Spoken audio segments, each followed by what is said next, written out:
You guys, we are finally holding like real books. These are real. I can hardly believe it. How long have we been waiting for this? Ever. I say we. I guess how long have I been waiting for this? Oh no, I think we've all been waiting. How long have we been waiting for this day to finally come? I mean, it's been a journey from failed proposals to forget it, I'm never going to write this book. And then here we are. Hold on. Did I actually say that? Did I ever threaten to quit and not write this book? Oh, God. Well, I know that people are finally getting their hands on it and reading it, and it's fun. And I want to know, what are your favorite parts? What stuck out to you guys the most?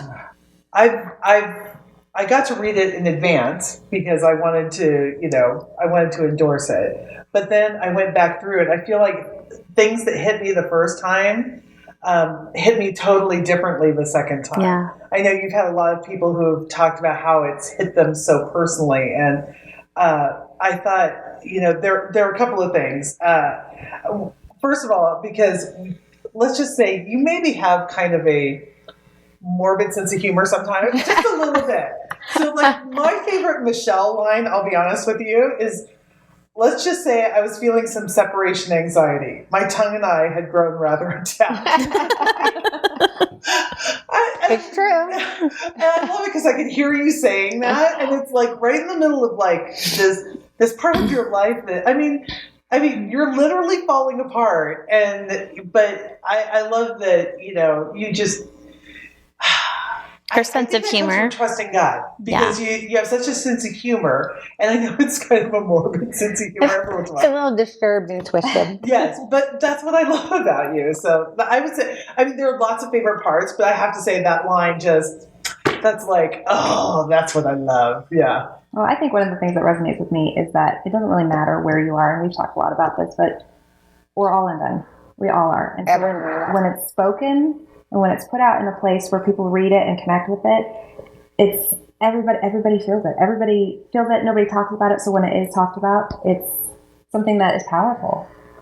So true. Every single one of us is undone. And you don't have to have a story as dramatic as mine in order to be in an undone place. There are people in undone places right now whose stories look absolutely nothing like mine. It could be just the fact that they're in the early years of childhood or childbearing, and they have 3 triplets. Who's more undone than a mom of 3 triplets? That's insanity, right? So it's very universal. And I think too that undone can be small things. Undone can be I didn't hit my eating goals last week, or I feel undone because my husband and I had a fight. It doesn't have to be dramatic. And what's been so neat in reading this is, for me, often it's time, and it's just feeling really empty with working and kids and marriage and house and dogs and all the stuff that we fill up our day with. And there was a part in here where you wrote about that you can come to something totally empty. Mm-hmm. And even if you feel totally empty and you feel totally undone and unraveled, that, God can work in that, and God can still give you what you need. I think it's when your skirt fell off. I don't remember the exact story, but I'm so glad you guys are bringing up the really glamorous parts of the book. Thank you for that. I love that she's grabbing your butt, and you're like, we don't know each other. We just now. I'm like, come on. That's one of the things I love about this book, and that other people have talked about, is that, you go through some crazy stuff in here that the 3 of us will never, ever experience. But, it's in some of those places, it's the most holy and sacred ground. But also in some of the littler places, you kind of lose your mind, which I love, because everybody can relate to that. It's like you said, it's maybe not the life and death stuff that we're talking about here, but it's the little things, and it's we can all feel that, and we can all relate to it. Yeah, and a perfect example of that is, I had just come through major surgery in 2010, but what really undid me was the abscessed tooth. Do you remember that? Yes. And so here I've come through all these surgeries and recovery and therapy and everything else, and now I have a tooth go bad, and I lose my mind because of the abscessed tooth. Because of the pain from anyone. That could happen to anybody. I know, just totally lose my mind, and I think the world is coming to an end, and that's such an example of what you said. Sometimes It's not the big things, it's the small things that end up pushing us right over the edge. Well, because it's just like one more thing. I mean, like this book could have been called One More Thing. Like it seemed like there was no end. It just kept coming and coming and coming. And whether that's in small things that are derailing you or big things that are derailing you, it all feels derailing. But, I think when you feel that thing like waves, it just comes one after the other, which I know you girls well enough to know we've all had those times. Mm-hmm. What do you do to find rest in those situations? When it's not over, it's still happening. How do you find rest either physically or, spiritually, or just get your brain to relax? It's hard to do that sometimes. Mm-hmm. Anyone figured that out? Great question. Go ahead, Joy. How do we do that? I think a lot of people want to know that, because they just don't know. They don't know how to do anything to get themselves through it, and they get stuck. And then the little things throw them over the edge. You act badly, you act out, and say and do things that you would normally do. Just recently went through something, and it wasn't a bunch of bad stuff. It was a bunch of good stuff. Like all these great things were happening, but it raised my responsibility level in huge ways. And I was just, I was losing my mind. And I finally went onto Facebook, and it was with a group of people. And I said, guys, I can't handle this anymore. I mean, it's good. I get that, but it's overwhelming. And so I finally just asked for help. And I know, knowing you, and asking for help, hardest thing in the world. Michelle loves to ask for help. It is her favorite thing. Thank you, my sarcastic friend. But it's such an admission that that I can't handle good or bad. I can't. And you write in here about how us fleshy people need each other, and I mean you needed people through this surgery, through the 3 kids, all of that.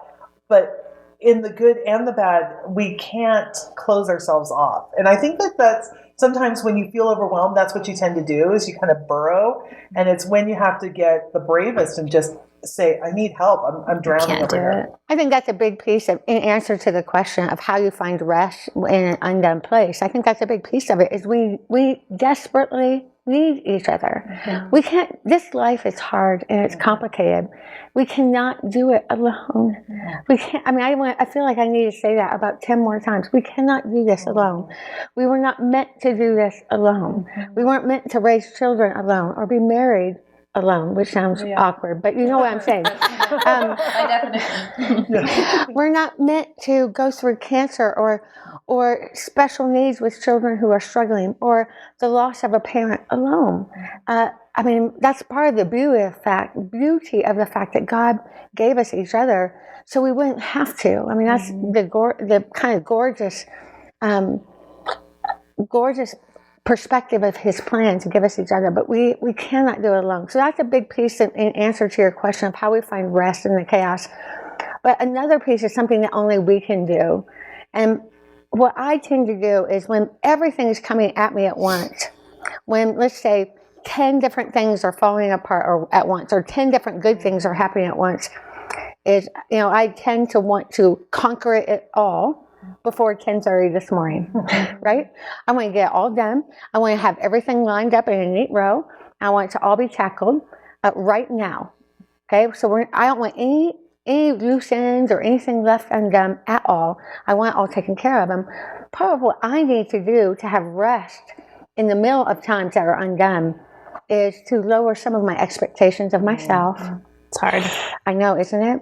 Even saying that out loud, it sounds so nice, but it's so hard to do. Lower expectations of myself, and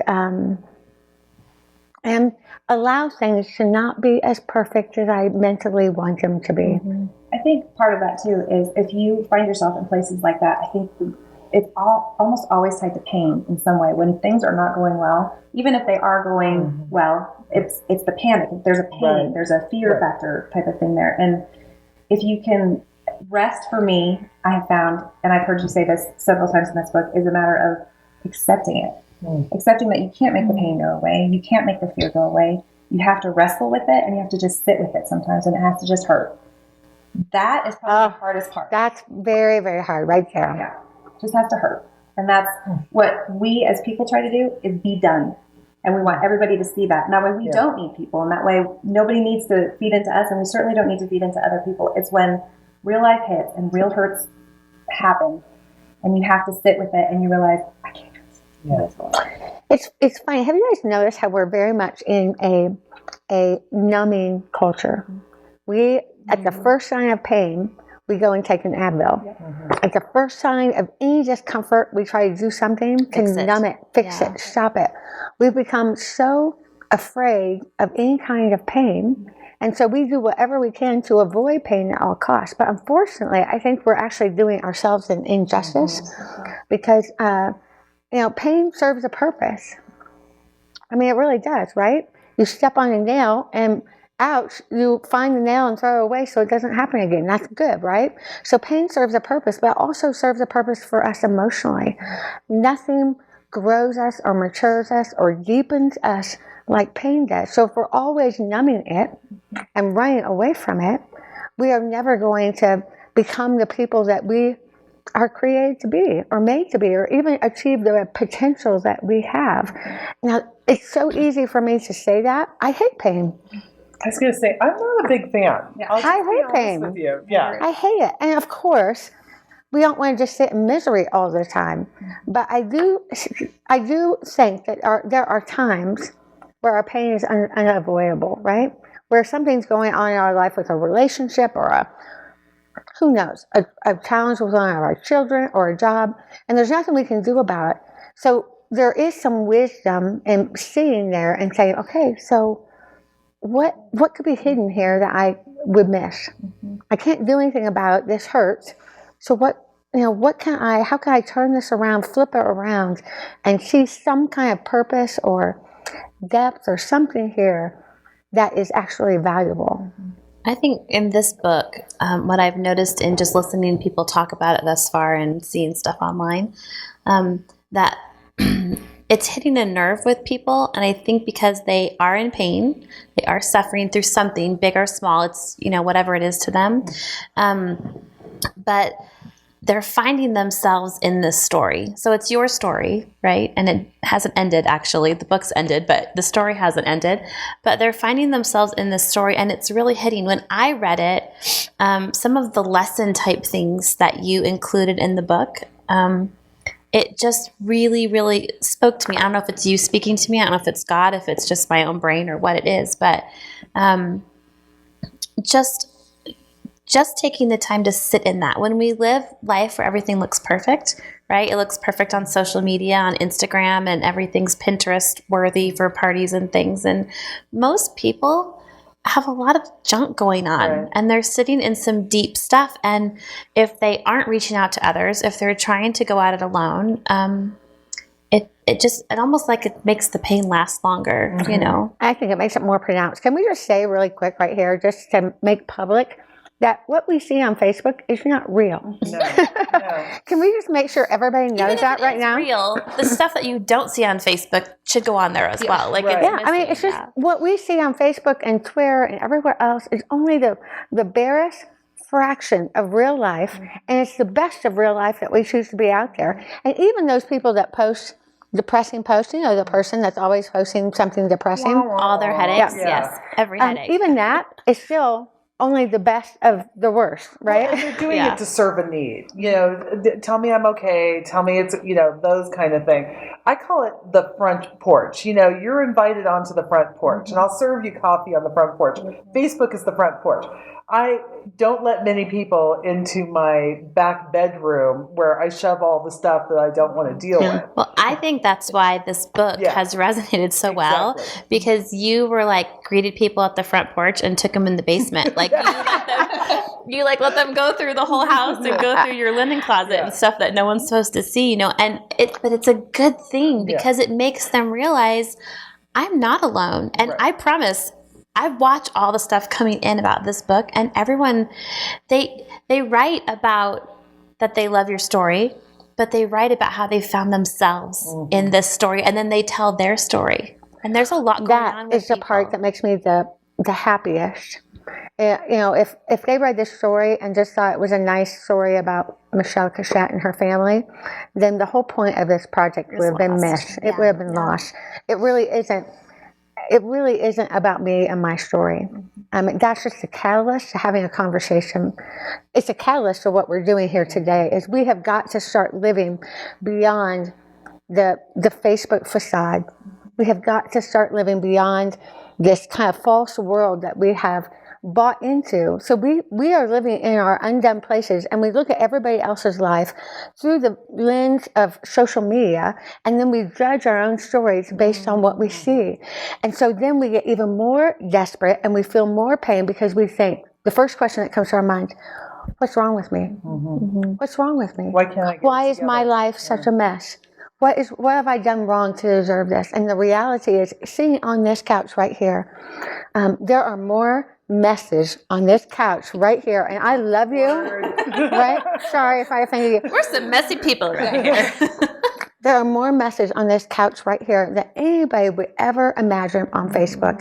And we're choosing today to say, we're taking the lid off that. We're not going to be satisfied with just putting forth a facade of what life is. We're going to tell the truth about the fact that life is hard. But in the middle of all that, God's good. And there's beauty. I'm still having a hard time talking. There's beauty to be found. And there's life to be had, even though we cannot control or know or imagine what tomorrow holds. That's a reality. But as undone as life is, we don't have to be undone by it. And that's the hope. I mean, that's the beauty in the middle of it. I love that. As undone as life is, we don't have to be undone by it. I just say thank heavens. I mean, thank heavens. Yeah. That idea of undone is beautiful. I don't remember when you came up with that little 3. December, sitting at that table, the kitchen table. Having that meeting. Yeah. And it was like 3 weeks after the first surgery, but before the really hard part of this journey began. Yeah. And that was the phrase that came to mind. Undone is beautiful. And it was neat because it gives you such permission to, we all love beautiful things, right? We all love stuff that looks nice. And that idea of undone is beautiful, I love that because I think that it really shows about how much Jesus loves us because we are still so undone. And he loves us just as we are in all of our mess on this couch and other places. You know, he loves us anyway. And that is hope, that no matter how undone things are at the moment, that, you know, God's bigger. He's bigger and he's got this. And he's bigger than all your undoneness. Is that a word? Sure. Yes. Yes. It is now. Boom. Trademark that word, undoneness. Tattoos everywhere, people. Undone. I do think, though, that the beauty that Undone is what I think people are resonating with. When they read it, everybody, you know, identifies, and nobody's like, "Ooh, that's an awful person." Nobody would ever say that after reading this book, because their pain that you show, the realness that you show, that is the beauty. That is the beauty because everybody has it. We just pretend we don't. And the fake beauty is just that. It's fake. The real stuff is where you get real and you show your true ugly. Which I would add to that is, if you're not in an undone place right now, it's just a matter of time. Which sounds almost morbid. Hey, You brought that up. Yes. You brought that up earlier. But it's just a matter of time because this is how life is. Children don't always go according to plan. Marriages are not always perfect. Right. Anybody else have an amen there, please? Amen. Our bodies, the reality is every single one of us in this room will not be here one day. And that sounds so depressing. I don't think it has to be. I think that gives us a perspective to live out our lives more fully. So there's not one of us that won't have to face death at some point in time. So even what we think of as being the worst case scenario really isn't. It's just part of life.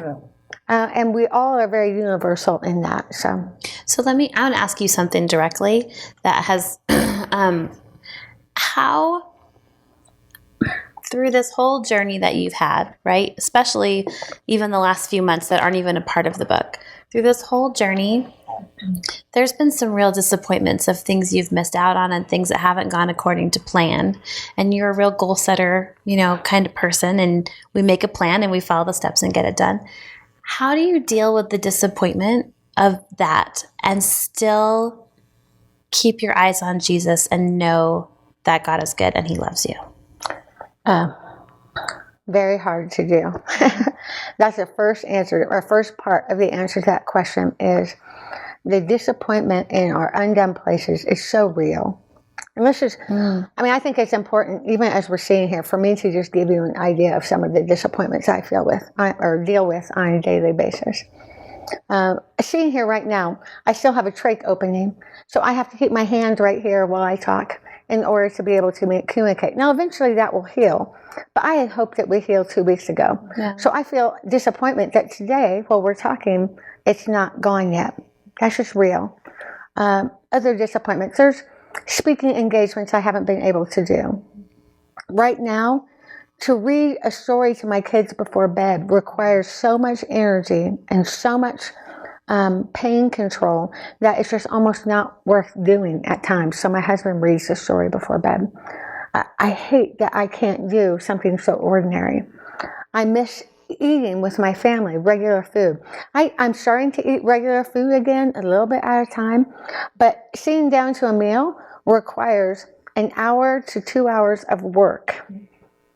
That's a huge disappointment. Yeah. I miss on just regular family mealtime. Not to mention the fact that I don't get to go through a normal day with the confidence of health. For the most part, you guys are healthy, and so you have the assumption of health when you woke up this morning. I don't get to wake up to the assumption of health, and that has changed my life permanently, at least right now. Maybe I'll get back to a place of health. That's what I'm hoping for, and that's what we think we're aiming for. But that's a disappointment. So what do I do with all of this? I've lost that assurance of health at 43 years of age. The normal experiences of being a wife and mother that I don't get to experience. Even some of the things that I enjoy in my career, like speaking and traveling and doing some of the writing that I love. So those are real disappointments. So how do I deal with that? Well, some days I cry my eyes out. Some days I just grab a box of Kleenex and just cry and cry and cry because it's not fair. It's not fair, and there's a very real loss in that. And to not acknowledge it would not to be real with the undone place. So the first step is just to tell the truth, just to be honest, and to admit to myself the very real loss, and to allow myself to grieve it. Now, that said, I give myself a time limit, because I could cry for weeks if I wanted to, or until the boxes of tissues run out. And so I have to limit that at some point in time and decide when to turn the tears off. And the way that I turn the tears off and start to turn around the disappointment, honestly, truly, is I can either spend time focusing on what I don't have, or I can spend time focusing on what I still have. The fact that I'm able to sit here with you, I am only 3 weeks ago today, I walked out, 3 weeks ago today, I was in a wheelchair being wheeled out of a hospital, barely able to even stand on my own. I'm here today in regular clothes, having a conversation, having eaten some normal food, talking about my life. That is amazing. In 3 weeks' time, 21 days, that's amazing. I had no voice 3 weeks ago at all. There's other things I still have. I still have a husband and children. You know how many people in this world would do anything to know what it feels like to have a child? This world is full of women that would do anything to know what it feels like to be a mom, and they're not. Or what it feels like to be married, and they're not. I'm sitting in a house right here that has a heater and windows and a roof over my head. I have a fully stocked refrigerator. You were commenting on how much food I have. A lot of kids. I have been to Haiti and South Africa and Dominican Republic and downtown Denver, where there are thousands and thousands and thousands of people that do not know if they will eat again, period. They have no idea if they will eat again. They don't know where they're going to sleep tonight. They certainly know they won't be warm. And so I can sit here and look at the fact that, yes, this circumstance stinks. I hate it. I would do anything to make it different. No, that's not true. I wouldn't do anything. I would do a lot to make this different. But I have been given so much. I have 6 children. I have a husband who loves me. I have a house. I have friends. I have the ability to write and to hopefully do a little something to make this world maybe just a little bit better, or at least tell a story that will encourage somebody else.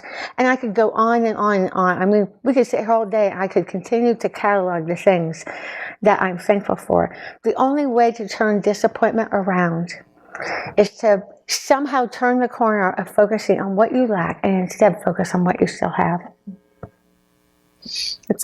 It just comes back to gratitude for little It really things. does. Now, that said, it's not easy. It's not easy. And that's why the box of Kleenex is still here. This time tomorrow, I'll be crying again about something else that I missed. So everybody knows. Okay, so something that you and I have talked about a bunch, and since you called us out in like our messy marriages and messy kids, and now all of our friends are going to be saying, "What dirt am I missing?"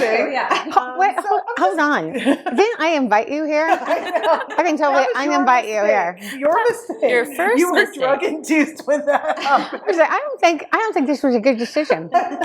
Too late. Anyway, so self-grace. We have talked a lot about this, and this is something I would say since I've known you, which is almost a little over 2 years, it's something you've really struggled Seems like longer. with. And I totally mean that in a good way. I don't believe you, but okay, yes, no, it does seem like longer because we've been, for people who live so far apart, we've been a part in each other's lives. I mean, Quite a bit, yeah. I text you more than I text my husband, so that may be an issue I need to deal with. Yes. But, No. but here's the thing: you, when we first met, there were 99 great things about you, but I thought that woman is the hardest on herself of anybody I've ever met. So you're not the first person to tell me that. I'm not surprised. I've pretty much heard that my entire life. Yeah. Well, and it's so funny because I don't remember reading before about the chapter in the thing in the book about the A-. And okay, if I came home with an A-, my parents would have thrown a party. I mean, because that never happened. But all you saw was the minus. All I could see. And so, Which is isn't that so true about a lot of us? Yeah. We look at our life and we can only see the minus. We don't see the A. ooh. But that has been kind of a theme in my life. Well, and I'm sure, I think people deal with pocket perfectionists, like maybe they're cool when it comes to the A-, but there would be other things that they would lose their minds over. Not me. I pretty much did it across the board. So speak to that, because I really feel like maybe even in the past couple of months, there's been a little bit more self-grace. Do you see it too? Okay, so it's not me. I'm not just crazy. Like, there has been a shift. Hold on a second. I need you all to tell my husband I was this. going to say, Because this means I'm making progress. we need to sign affidavits. For Yes, Well, you know what? before we leave today. It's almost like this, because we're going to speak plainly here, right? Because Right. it's just the 4 of us. It's almost like God put your sweet little self, and you are somewhere now where you have just had to ask for help. And I don't mean he put you there for a reason. I want that to come out right. But I I just don't mean, think he caused. no, he didn't cause Health anything, but issues or- where you are, what it's allowed you to do. I mean, I work with you every day, and I have been, there's stuff that we've been doing that I know Michele normally would have been hands all over, and she would have just handled it. And not only has she not been handling it, but she's just been, it has seemed to me, easily handing it over, easily saying, could you just go For do the this most for part, me? yes. Yeah. And her standards haven't slipped. Not at all. No, It's not still at this all. high level of excellence. Right. But it's a real sweet, soft side of you. And I love watching God work in your life like that. It's very cool. Thank you. It's what we very get from sweet. you as your friends. You're very, very graceful and very forgiving, and you see all of our A's. Yeah. And Always. Ooh. You don't see yours, so it's nice to actually see you give some of that back to yourself. Ooh, that's good. That is good, because she does. She is the biggest cheerleader in the Absolutely. world. For everyone. And is always constantly letting us know how, okay, pass them over, sister. But I mean, it's so true, and when I'm looking for grace, I go to you. when you're looking for, I don't know that you were looking for grace all the time. You were just saying, I have to step it up and step it up. And so what's been the transition the past couple months, do you think it is? I think part of it is what Joy said. I don't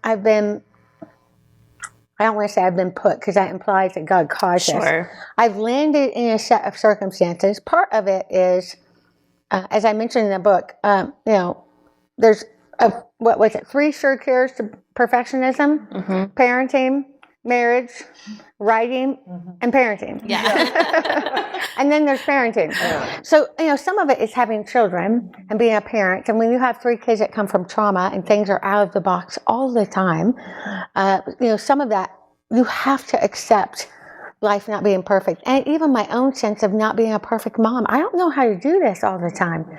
And even with my kids that didn't come from trauma, I don't know how to be a mom all the time. I don't. I've been a mother for 2 decades now. Holy cow, 2 decades. And most days I wake up and say, I don't have a clue what I'm doing. I'm with you. I don't have any idea what I'm doing. I'm going to do my best, but I have no idea. It doesn't get better when they get older. We get stupider. We don't tell them that, but yeah.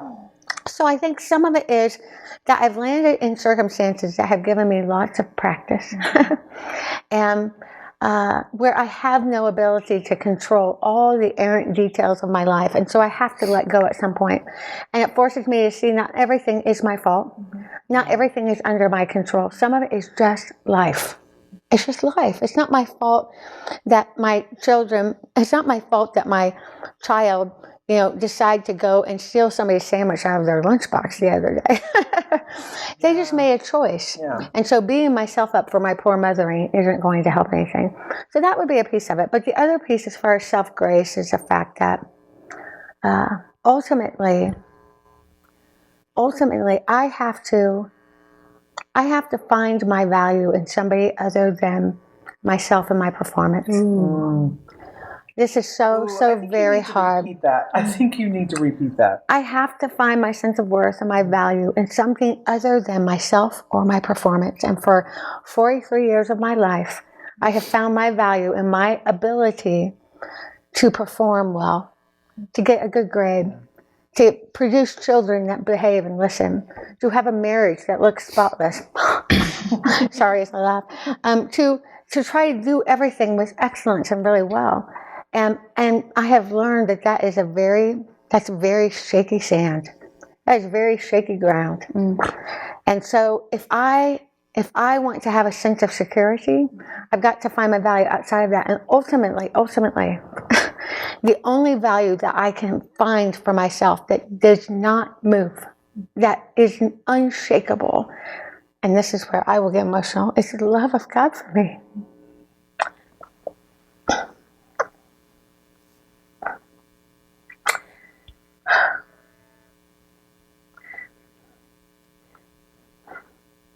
The only thing that I know that I can wake up to tomorrow that will not be different than today is the fact that God will still love me. He will still know my name. And He will not leave. Romans 8, 35, 37 to 39, which is in the book. It's the only thing that I can stand on that will not change. I have no idea what my children will do tomorrow. I have no idea what kind of kids they're going to grow up to be. I don't know. I don't even know if my husband will be here tomorrow. We never know these things, right? I don't know how much I'll be able to speak once everything is done. I can make some guesses and some predictions. But the only thing that I can stand on for sure and cement is the love of God for me. And that allows me to, first of all, grace myself. Because it's not dependent on me anymore. It's not about me getting up and working really hard to talk well. It's not about me reading a bunch of parenting books and being the best mom and winning some kind of award. It's about the fact that nothing's going to change the wide, high, long, deep love of God for me. And the same is true for you and you and you. And somehow that helps us make peace with our unexpected selves and our unexpected lives. Because that never gets undone. Ever. Ever. Ever. It's always good. Who can change the mind of God? And He's already said it's been done. My love for you is established. It is not going to change. And we can't change his mind even if we tried. That's the cement. I was talking with a friend of ours the other day, and she was telling me about a parenting book she's reading, and she said, we act like when Jesus was up on the cross that he said, "Make me proud," and he didn't say, "Make me proud." He said, "It is finished." Like there's nothing you need to do. Joy, that's so beautiful. Sorry, it's from another book, but still. That's okay. But I mean, I heard that and I thought that's what we do. We think we have to perform and that we have to be Pinterest perfect and we just have to look good all the time. And that's not the case. That's not what he's ever asked of us. And we miss so many opportunities to be right where he is. In July, you and I went to a conference and heard a speaker. It was Christine Kane. Love her. And love Christine Kane. She such a beautiful heart. We talked that night, and we both said that she completely wrecked us that evening in a good way. You said she wrecked us. I said she totally kicked my butt. Okay, both Big things. time. Yeah, it was. And I actually later told Christine that she kicked my butt. But she said the coolest thing that night. She said, "God is preparing you for the thing He's already prepared for you." And I've thought about that so much over the last months, not just your situation, but yours and mine. And he's preparing you for something he's already got planned for you. Like it's already there. And you just have to be smart enough to open your eyes and look at it. Even if you're undone, even if you're a mess, like you said, that's the one thing that will never change. The beautiful part of all of that, and especially if you take a chance to just read the stories in the Bible at all, is God has always used imperfect people. Always. He has never used polished, pristine, perfect, wonderful, ideal people. He's always used the ones that were a mess. So when you and I work so hard to do it all perfectly, I wonder if he just shakes his head and say, "Have you not figured it out yet?" Did you not read the story of David? Would you ever or check that out? Even as I'm sitting here talking fine, and I've always valued my ability to articulate. Being a speaker is so important to me, and to be able to communicate clearly is so important to me. So to sit here talking, and I sit there, and to me, I sound like a toddler. So there's a part of me that feels embarrassed, and yet God reminds me again and again. He goes, "And I chose Moses to go deliver my people." Somebody who thought he could not speak because he stuttered and could not communicate clearly, and that. Okay, then I don't have to be a perfect communicator. I don't have to articulate perfectly to be able to be used. And so just kind of changing how we see ourselves. I mean, we've got to start gracing ourselves differently in order to live the life that God has prepared for us. Like you said, Joy, it's so beautiful. And doesn't it give others the gift? I mean, it gives others such a gift when, they're listening to you right now and you're not able to speak perfectly. But you have a story that needs to be told, and it's being told in an imperfect way. But I think that frees other people up who maybe are not the most gifted writers or maybe not the most talented speaker, but they can still share their story and share hope, because that's really what it comes down to. Which brings up an interesting question, because so often we think we have to wait till we get all of our rough edges smoothed out and perfect before we do whatever we feel passionate about or called to do.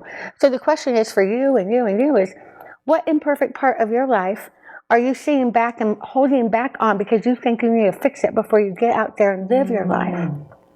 That's like at the end of the book, talking about diving in, like not just sitting there and watching, but diving in. Even that was your favorite part.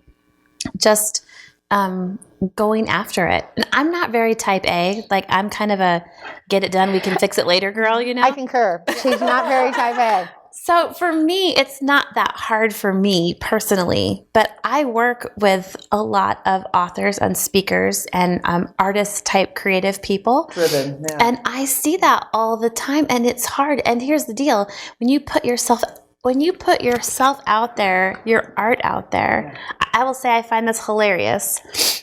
Walking through the writing process with you. And you're going to tell people how neurotic I am? Begging you to let me read like really early rough drafts, and like just wouldn't let me. And now I'm listening to people read this story, and they're saying the same thing I did. Like, okay, the story's really good, but the writing is so beautiful. And I'm going to just give that to you, and you're going to accept it because it's really, really beautiful. Thank you. It's really beautiful. It's great. It took a team. As you know, it always takes a team, but thank you very much. So as you've walked through this over the last couple of months, how has it, I know like we've talked about this, okay, how much should we call Michele and how much should we go over there? Should we call her? Should we send something? Like, what do you do through all the different stages? And for me as your friend, my first plan was I'm going to text her every day at the same time. And every day she's at radiation, I'm going to tell her how much I love her and she's wonderful and amazing and she can do this. And after about 2 days, I was like, this is so not me. I'm done with this. Like, this is not the kind of friends we are. Why would I do this? I was sitting at home and going, oh my gosh, Joy is texting me every day. Why is she texting me? So like my feeling was finally, like, I just have to be myself and be normal. And it's not easy though when you don't want to say something wrong, you know? It's so hard. It's just so hard to know what to do when you have a friend. Okay, let's say you have a friend going through cancer and treatment. What do you say? I mean, that's a life and death scenario. We have a friend who had ALS, and that journey, ALS is so brutal, and the journey from life to death was very short. And what do you say when you know death is imminent? In my case, death is not imminent. Let's just clear that up. But the reality is it's a possibility, just as it is for all everyone. of us. But more so for me, just because I'm on the front lines of dealing with a health crisis. So it's definitely out there. So what do you say? And what do you do? And how do you not say the wrong thing? Because everybody is so afraid of saying the wrong thing. But then they also don't want to be the person to say nothing. And you know, but we've all Because the worst thing is to say, the worst thing is to say nothing and leave the person alone. Yeah. But is it really the worst? Oh, maybe not, because I've heard a handful of really bad things that were not helpful at all. So that's true. So, okay, so let me tell you some things that were helpful.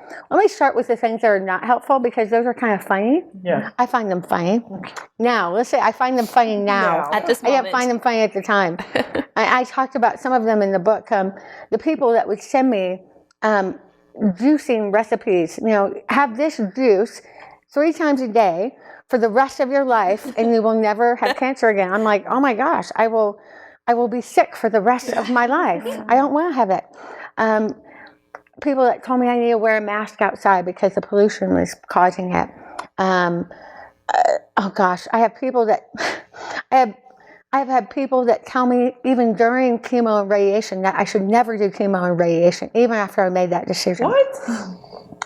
I've had, I can give you all kinds of stories.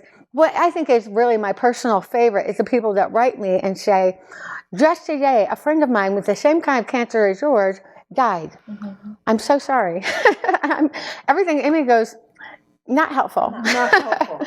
Not helpful at all. So usually, spreading their doom and gloom stories are not helpful. It's like when you're pregnant and you're just about to give birth and everyone tells you about their horrible birth stories. You're like, this is not This good is not for me. helpful. It's like they're working out their own pain through you, probably because they feel like you could identify, but maybe you don't want to identify. Maybe that's not the right person to work it out with. Yeah. And you know, some of it is because we do want to work through our grief with other people. And when there's somebody going through it, it's somebody who understands. And I totally get that. And just so you all know, these people that said these things, I don't judge them. They're doing the best they can. And they said some things that were not ideal, but they're doing the best they can. So, you know, it's kind of funny. We move on. But sharing stories of people dying is usually not the best way to uplift somebody. We should make a list. Do not share stories of people dying. Who are dying. Do not share juicing recipes. The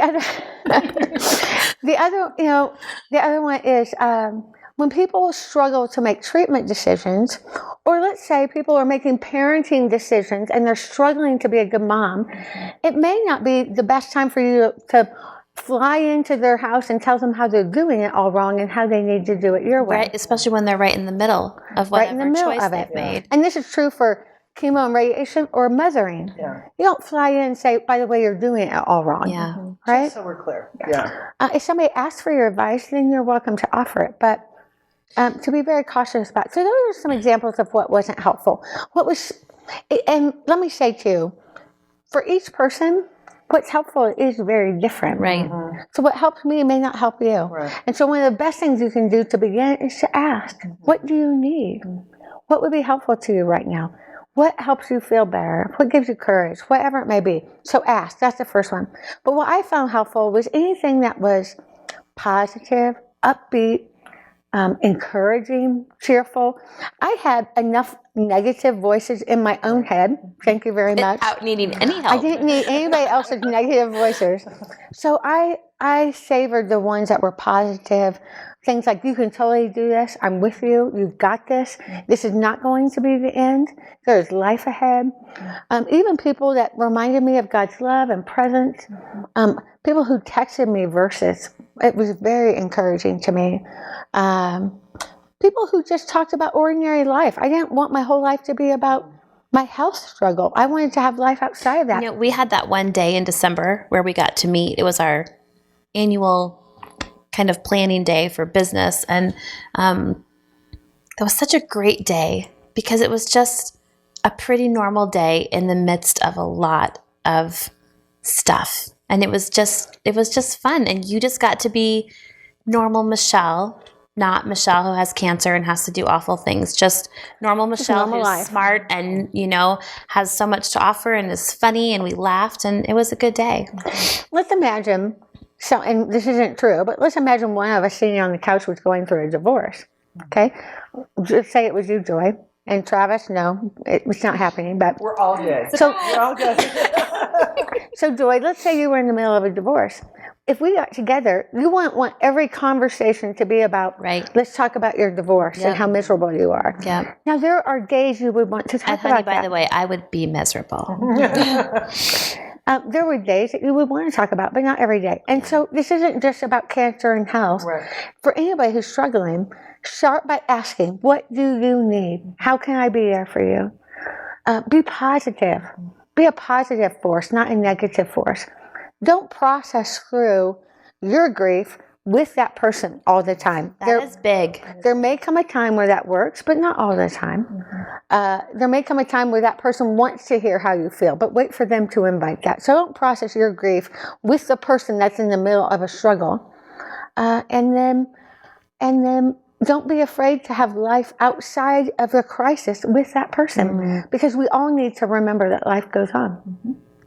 So through this entire journey of writing this book, you know, the thing about it is the story's not done. And I know that as you were writing, it was really funny because we kept saying, well, we can't really end it. Are you done? Because what about happened last month? Are We you have done to yet? add that in. Yeah. And even the epilogue of the book changed after the first galley Yes, that copies is went true. out. We actually had to do another round of edits in September, I believe. Wasn't it September? I think so.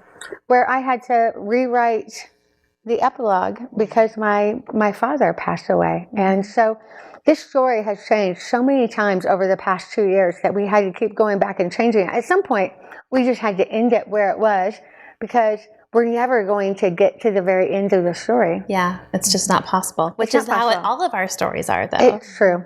All of us, absolutely. And, you know, this, I know you've also told me that you didn't want this just to be about your story. And so we put together a website for the book. It's undonebook.com. And on the site, there's a place where anyone can go and share their undone story. And the stories are starting to roll in. And it's really beautiful to see, oh, I'm not the only one that has a messy story. Let's call that website the anti-Facebook because it's like people. Anti-Facebook.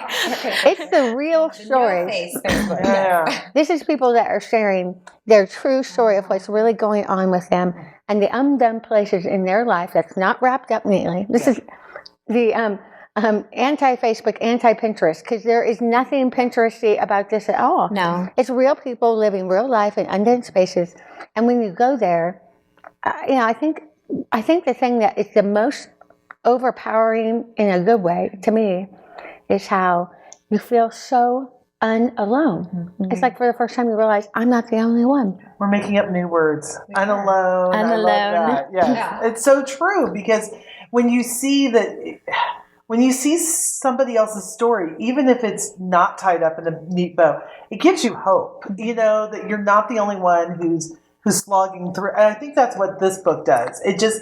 It's your story's not neat. It's not tidy. It's not clean. There are no bows on this story, but there's hope because you're not done.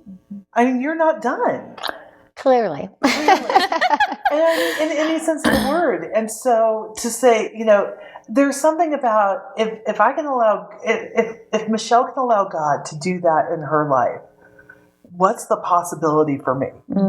Because we need to see the possibilities. We really do. And that's what I really hope happens on this site, undonebook.com, is that people will share their story. Yes, that's what I hope they do first. But I also hope they'll connect with other people that have similar stories. Right now, going through the last 3 months, I have 3 good friends, one of which I've never met in person, ever, but who are going through cancer treatment at the same time.